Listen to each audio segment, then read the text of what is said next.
Hello, everyone. It's been a while since I've done one of these vlogs, and I am using my laptop to record this, my work laptop, as opposed to my at home desktop, which means the aspect ratio is a little different. I actually prefer my desktop's aspects aspect ratio, but my desktop is having some microphone issues. So this is what we're going with now because, well, I'm sure we all want to be heard. So, first thing I'm going to talk about, first thing I want to share with you, I just want to talk about this book for a few seconds. Shel Silverstein's Where the Sidewalk Ends. I was 10 years old when this book came out, and my parents bought it for my sister and me. So we shared this book, and on trips to the beach, we would take turns reading it aloud, reading various poems aloud. We each had our favorites, and this book brings back so many memories of summers at the beach, of being 10 years old and free with daydreams, and if you'll pardon an inside out reference, anxiety hadn't moved in yet. So I say this and I hold up this book because it might be good for us to reach for joy where we can find it. So if you have a favorite book from back in the day, one that is going to hold up upon revisiting, um, find your joy these days. The darker things are, the more joy comes as a form, the more joy functions, I should say, as a form of resistance. But that's not the main subject of my talk today. I want to talk a little bit about the Oscars. They're coming up soon, about 3 weeks away. And Oscar season is always fun for me, although there is one main problem that persists year after year, and that is that by the time the ceremony is held, I have still generally seen under half of the nominated films. This year is no exception. So I'm not really talking about the Oscars to say what should win because I don't know enough to form an educated opinion or even make an educated guess about what should win. I've heard plenty of predictions, I've heard plenty of talks about what's going to win, and I know what my sentimental favorites are, but I just want to talk a little bit for maybe a couple of 3 videos about some feelings I have surrounding the various films in the various categories. So I'm going to start with an overview, start at the top to talk about the 10 Best Picture nominees this year. This has been, and I have watched a number of other YouTube videos talking about the Oscar nominations and the roster of Best Picture nominees. And there's been a lot of agreement that in terms of these kinds of films, 2025 was a pretty good year. I would not dispute that. So, my feelings about the 10 nominees are as follows. There are 3 that I've seen. There are one, two, three, four. 3 that I've seen, 4 that I want to see, and then 3 that I really don't care anything about. These are what I call not my thing. So I've seen it, haven't seen it but want to see it, and not my thing. First of all, the movies that I've seen. I have loved all 3 of these movies for different reasons. First is Sinners. And if I were going to say which of the movies I've seen is objectively the best, in terms of it's practically a consensus. I've heard a little bit of backlash here and there from certain corners, but uh, most people tend to agree that this is just a really awesome movie, and that is Sinners. Love this film. And I love it because it's a period piece. I love it because it has a rangin' bangin' soundtrack, the best soundtrack of the year in terms of not only the score but the incorporated music, the actual songs performed in the film. And it has, I think, amazing performances from all of the cast. And it is also a look back at a time that I find interesting, the early days of the Great Depression and what things were like for different people, for people of different races and ethnic groups during this severe economic drought. So I love getting my head into a different time and place, even if it's one that if I had a time machine, I wouldn't go anywhere near. But it reminds me in a lot of ways, just in terms of the viewing experience that I had and the overall feeling that I got, a lot of 1985's The Color Purple. In fact, it has certain things in common with that movie. Not only is the Great Depression a setting for part of both movies, well, the majority of Sinners, but for part of The Color Purple, but blues music and these wonderful watering holes called juke joints where everyone came together to celebrate and make good music. Those are parts of both films.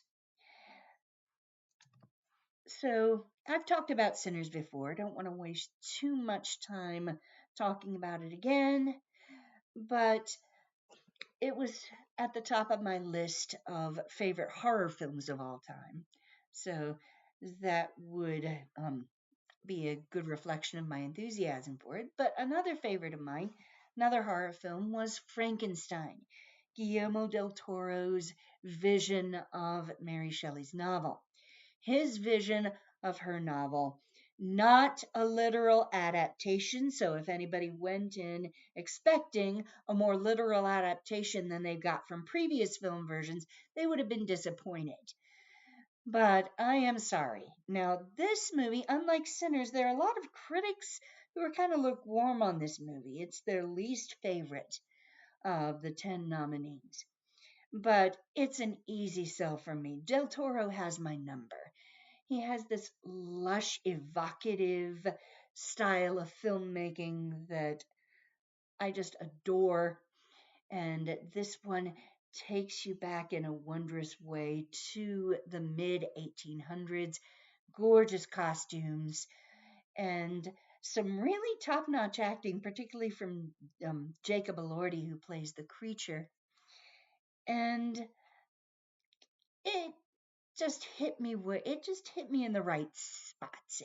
It punched the right buttons with me.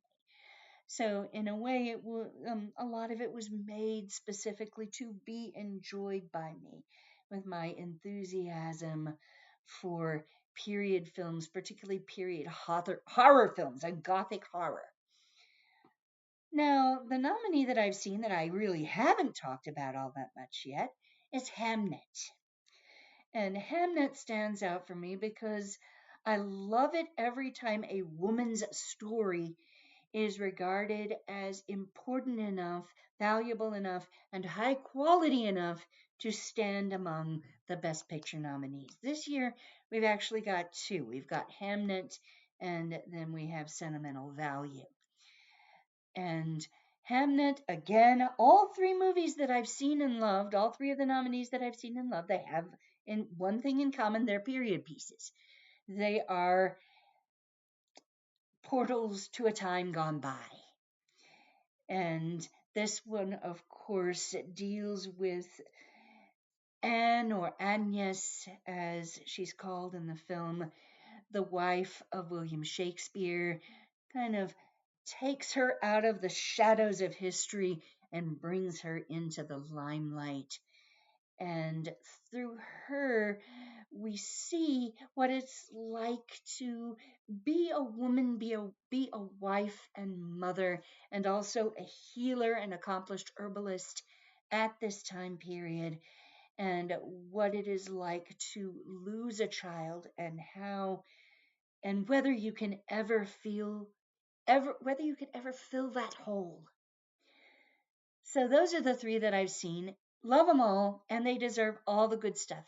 I do believe that Jessie Buckley is going to walk home with a Best Actress Oscar for her performance in Hamnet. That's become a pretty safe prediction over several award shows, over what we've seen so far in this movie award season. So, what haven't I seen? Obviously, I don't have as much to say about these films because, well, I haven't seen them. What do I still want to see? Sentimental Value is at the top of my list of movies that I have not seen yet that were nominated for Best Picture. Top of my list because it's another one of those woman stories, and I love seeing women's stories get regarded as the equal, if not sometimes the superior, of men's stories at this time in Oscar history. Because for a long time in Oscar history, we did not see this. So, love to see women's stories presented as important, valuable, and good. Next on the list is Train Dreams. Haven't seen that. That's another period piece. I'll be fascinated to see where that one goes. Third on my list of want to see among the Best Picture nominees is One Battle After Another. Now, the main reason I want to see this is because it is a favorite to win Best Picture. And if I don't watch it, then I cannot get upset when it beats out Sinners for Best Picture. So I got to be fair about this thing. It is the one movie that everybody is talking about as being the thing that is likely to carry home that award. So I need to be an informed Oscar viewer and watch it. Another one is Brazil's The Secret Agent. That is my fourth on my list of want to sees. Because if it's anything like last year's I'm Still Here, I'm going to love it.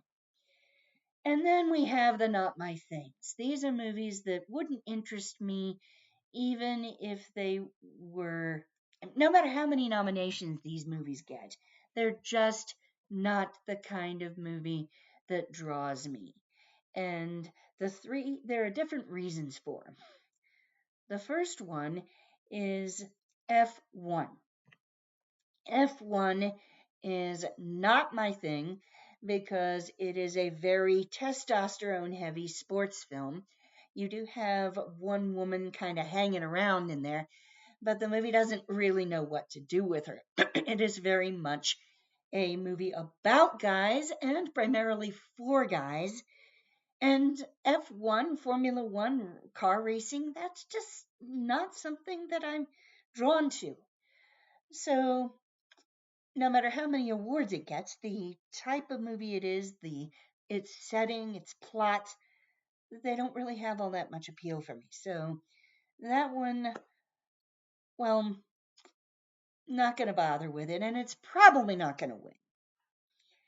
The other two are examples of what I call ice cold cinema. These are movies where part of their trademark, part of their raison d'etre, is for everyone in the movie to be a horrible person to some degree. Everyone is varying degrees of horrible. Ice cold cinema, very cynical, touching on bordering on the nihilist, and also very, very clinical, very objective, detached.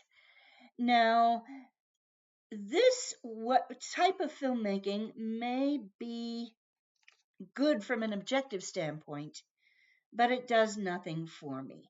I'm about to run out of time, so I'll just get these titles in. They are Marty Supreme and Bugonia. Those aren't my thing because they are examples of ice cold cinema. That's part of their point. Anyway, more later. Bye.